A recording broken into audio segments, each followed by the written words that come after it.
Bismillahirrahmanirrahim. Assalamualaikum warahmatullahi wabarakatuh dan selamat sejahtera. So kita akan sambung bincang soalan tutorial soalan 6. Chapter 6.3, question number 2, E dan F. Okay, so untuk soalan E, kita nak integratekan cos 3x dan sin 3x dx. Okay, daripada kosong sehinggalah pi per 4. Alright, so basically soalan ni kita boleh menggunakan identity. Okay, kita boleh menggunakan double angle formula. Okay, so kalau double angle formula kita ada macam ni tau. Kita ada sin 2x is equal to, kita ada 2 sin x cos x. Ini double angle. Okay, dan kita tahu yang kalau sini x, kalau kita tahu kalau kita ada x kat sini, okay, so yang maksudnya dia punya angle dia double lah. Okay, so kalau yang kalau this one kita ada 2x, maka di sini dia akan jadi 4x.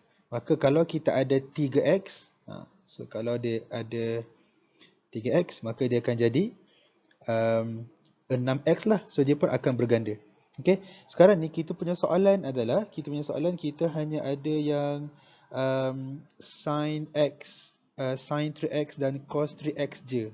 So berarti kita boleh pindahkan yang dua tu ke kiri. Okay, so bila kita pindahkan dia, so maka dia akan jadi sin 6x per 2 lah. Okay, so rupa-rupanya soalan ini boleh ditukar menjadi bentuk bentuk yang lebih mudah. Okay, so kita akan integratekan, iaitu kita akan integratekan daripada masih kosong sehingga pi per 4, dan sekarang kita dah tukar menjadi sin 6x sahaja dx, dan per 2 tu saya nak letak dekat luar siap-siap macam ni. Okay, so basically ini kita apply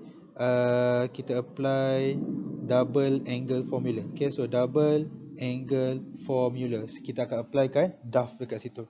Okay, so bila kita dah applykan, so kita akan integratekan sin lah. So integrate sin, kita akan dapat jawapan kita sebagai negatif cos 6x per 6. Okay, dan limit masih sama, pi per 4 dan juga kosong. Dan sekarang baru kita masukkan limit lah ke dalam dia punya x tu. Okay, so kita ada this one sebagai pi per 4. So this one over 6, so minus with negative cos 6 times 0 perkan dengan 6. Okay, dan baru kita nilaikan dia. Okay, so basically bila kita nilaikan cos 6 pi over 4 tu, kita akan dapat cos 3 per 2 pi. Okay, yang mana kalau korang buat graf pun boleh, atau kita guna calculator sahaja, so kita akan dapat that one is actually kosong lah. Okay, saya letak dulu kosong, gantikan dia dulu. Okay, dan yang cos 6 darab kosong tu kita akan dapat cos kosong sebenarnya. So yang mana cos kosong sebenarnya adalah 1. Okay, so maka bila kita kirakan final answer kita akan dapat jawapan kita sebagai 1 per 12. Okay, so kita teruskan dengan soalan F pula.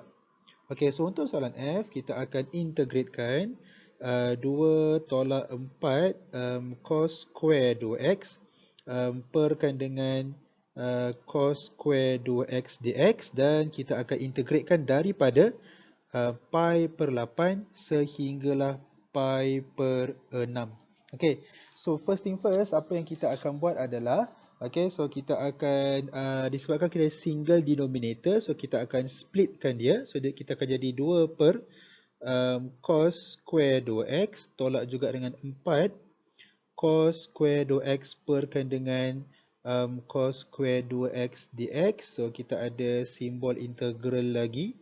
Okay, kita masih belum buat integration so masih kena tulis. So yang kita nampak dengan jelas yang cos square 2x ni dan cos square 2x boleh boleh di simplifykan. Okay, so yang mana bila kita dah dapat simplifykan tu, so dia akan jadi kita cancel lah, cancelkan dia.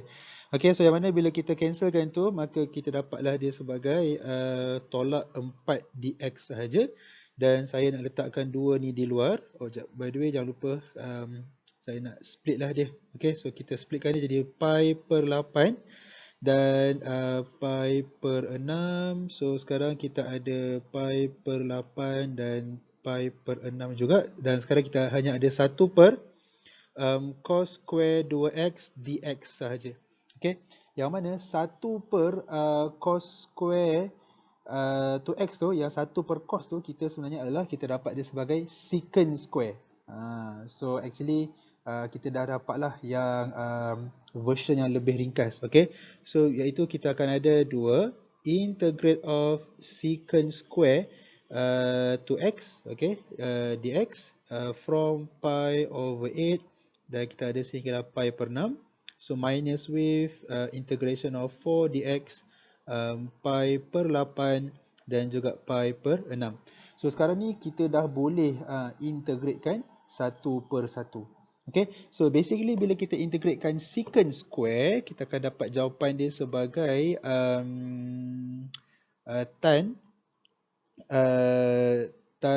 2x, okay, over 2. Dan kita ada limit kita iaitu pi per 6 dan juga pi per 8. Okay, integrate ke 4, kita akan dapat 4x lah. Okay, this one is easy.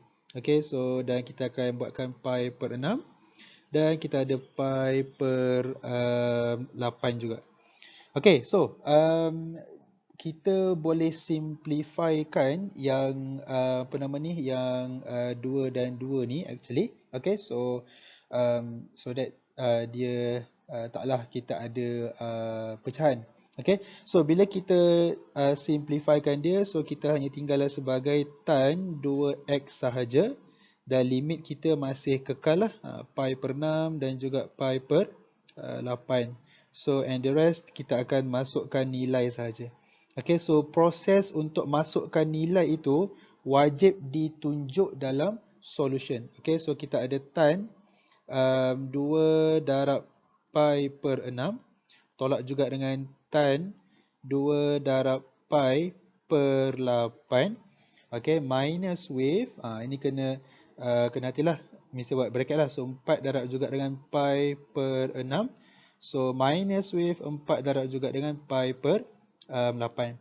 Okay, so yang mana ini kalau kita simplifykan, so kalau korang terus kira menggunakan calculator, so korang akan dapat jawapan akhir kita sebagai 0.2084. Okay, so that will be the final answer lah. Okay, so kita akan sambung dengan soalan yang berikutnya dalam video yang akan datang. Okay.